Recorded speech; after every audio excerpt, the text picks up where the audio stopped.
Now you are ready to write your thesis, and whether you are doing the presentation or the paper, the steps for writing your thesis are going to be the same. So you all should have a thesis statement worksheet for your topic. If you're trying to make up this workshop from home, you can use the link that I have used to get the digital version of the thesis statement worksheet, and you're going to be drafting your thesis on this worksheet. The final step is the only thing that's different between the paper and the presentation, and that step is just about how you put that into your slides or your outline. And so that will be covered in a different video, and that's why there's a smaller watch video button at the bottom of your slide for the thesis in the left-hand corner. Okay, so the first step in creating your thesis is going to be to identify the key words in your research question and your subtopic questions. And that has already been done for you on the thesis statement worksheet. You can see my example here. I'm using the sample topic that I created, digital technology use, and you can see that all of the keywords are highlighted. It's also noted at the top that other words in the question that might be useful in forming your thesis are also bolded, but those are not highlighted, so those are not like essential parts of the thesis. All right. So you want to write a sentence that responds to your research question and includes all of the keywords. So you might need to add or change words to connect the keywords, at least the forms of the words. So like maybe instead of use, you say using, and you can find other words and phrases, like I said, to use in the questions, and I bolded those for you. So what you want to do in the space beneath step 2 is you just want to kind of write that base thesis based off the prompt, which is what I've done here. So you can see I went ahead and underlined all of the pieces that I took from the prompt, and you can see there's very few words that didn't come directly from the prompt. Most everything has been taken from the prompt. I think there's 3 words here that have not. So anyway, you should end up with a base thesis that uses language that comes from the prompt. And once you have this base thesis, you can move on to the third step, which is what makes it your thesis. Right now, if you were to use this, you've kind of plagiarized the prompt, and so you wouldn't want to, but this is a good starting point. So with your topic, let's take a look at what this looks like for your topic. I'm going to go through each of the topics. Remember, there are 6, and 3 of the topics are a little bit different than this. So you can't just list the different effects or impacts or whatever verb you're using to describe uh, those things. So, gaming is one of the topics that's kind of irregular. You have positive effects and negative effects rather than effects on certain areas of a person or a person's life. Um, and then you have this third topic of guidelines.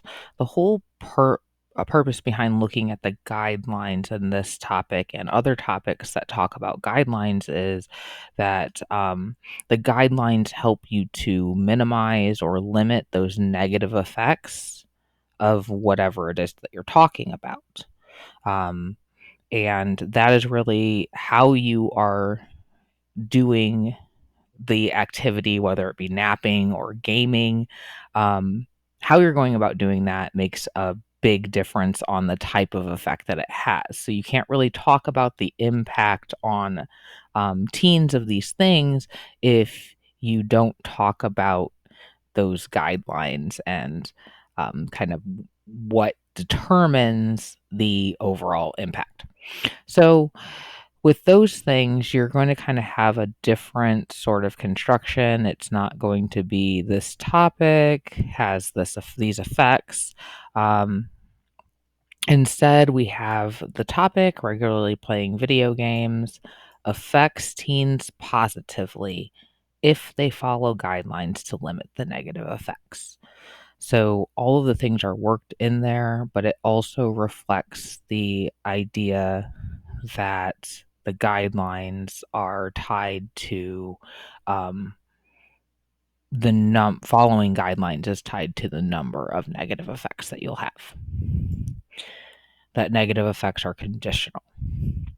And you have the same with homework. Homework impacts student academic performance and aspects of their lives, but following researchers' recommendations can limit negative effects. So this is kind of a little bit different circumstance where it's not talking about positive and negative effects, um, but rather two areas of effect.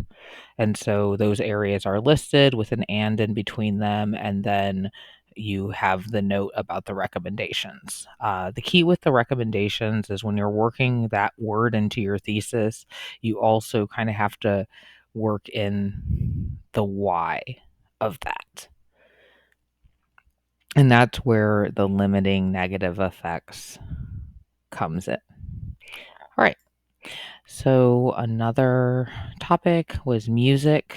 The base thesis for that would be this: the music of a person listens to can affect a person's behavior, mind, and health. For napping, napping can be beneficial to people if they follow guidelines to limit harmful effects. And sleep deprivation. Sleep deprivation impacts the mind's behavior and health of teens. So I just rewind the video to wherever your topic is and pause it, and then copy that base thesis from the screen. Okay, once you have that done, you can move on to paraphrasing your thesis. So you need to reword and or rephrase. I would argue and rephrase. You need to reword and rephrase the thesis. And I would honestly start with the rephrasing or rearranging of your thesis. So there are a few different ways to rephrase your thesis. If you have that topic followed by a verb, followed by a list of your three subtopics, that kind of standard construction of a thesis, then you can use these top three different ways to rephrase your thesis. And if you have that one of those kind of alternate types where you're talking about guidelines or recommendations in some way, then you can use this last way to rephrase your thesis. Okay, so when you are rephrasing your thesis, you are kind of moving parts of the sentence around. So that's what you're going to see me do with this. And if you start with the rephrasing, then you can go through and reword. And once you've done those two steps, you have effectively paraphrased. So I'm going to go down to the space in my or on my worksheet where it's rephrasing, and I'm actually going to show you where you're paraphrasing, and I'm actually going to show you three ways to paraphrase my thesis. So you can see using those different sentence formulas, sentence templates, I was able to create actually three different versions, four if you count the use of versus using constructions of my thesis. And so any of these would be an acceptable way to rephrase your original thesis into a new one that you can kind of tweak into your own. I think now is a good time to mention how to do this with some of the types of theses that were not like this one, using that if then construction. So I'm going to show you what that looks like with those. Okay, the first example I'm going to show you is with gaming.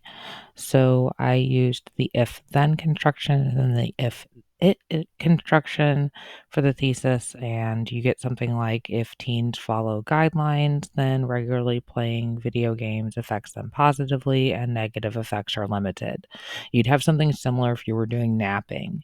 You could also say if teens follow guidelines, it limits negative effects of regularly playing video games and affects them positively. So those are two different ways to go about it. And like I said, this would be almost exactly the same for napping. With homework, that's another one that doesn't quite follow the rules, but you could use this if then or if that the if then or if it constructions for either one. And that would look something like this. If research recommendations are followed, then homework affects students' academic performance and lives positively, and negative effects are limited. Or if researchers' recommendations are followed, it limits negative effects of homework and affects students' academic performance and lives positively. So that is how you could go about constructing those different theses. So the next thing that you need to do is you need to reword your thesis. And in order to make this easier for you, I did create a research project thesis thesaurus. If you have suggestions of things to add to this, please let me know. I'm happy to improve my materials anytime. But if you open it up, you will see different words that you might see in your thesis and alternatives. If you press Control F, you can actually even search the sheet, which is really nice. So, with my sample thesis, I have teens use digital technology, impacts, well being, interactions, work. Those are all things that I could be replacing. So, I'm going to look at my research project thesis thesaurus. You could also just use a regular thesaurus, and I'm going to try to um, replace some of, if not all of, the words that I can. Now, keep in mind, as a when we talked about paraphrasing, there are some things that cannot be replaced. Digital technology, there's nothing else to call it. That is its name. So those are words that I'm not going to be able to change. Um, Most of the other words, I think there are alternatives out there that mean the same thing. But social media, for example, that's what it is. Homework is what it is. Like that's those are terms that we use to describe those things, and those can't be replaced. So there are going to be certain things that you can't avoid. Okay, so as you can see, I replaced teens with young adults. I was able to replace impacts with effects, well being with health, interactions with relationships, and work with performance. If you remember, I had underlined everything that I had taken from the original prompt just to make that obvious to you in this demonstration. And you can see that I was able to get rid of most of those underlined terms, which is your goal. Now, there are some cases where rewording your thesis can actually allow you to rephrase it. Um, and I think that is going that could likely be the case with social media. And so I'm going to show you that special circumstance. Okay, with the social media topic, you are talking about risks. And so, whenever we're talking about risks, we're talking about threats to your safety. So, it might not be an obvious substitution for risks, but exposure to risks, we can also be talking about the way that safety has been affected. So, in your social media thesis rewrite, as you're replacing words, you can replace that whole exposes them to risk phrase with one word, safety.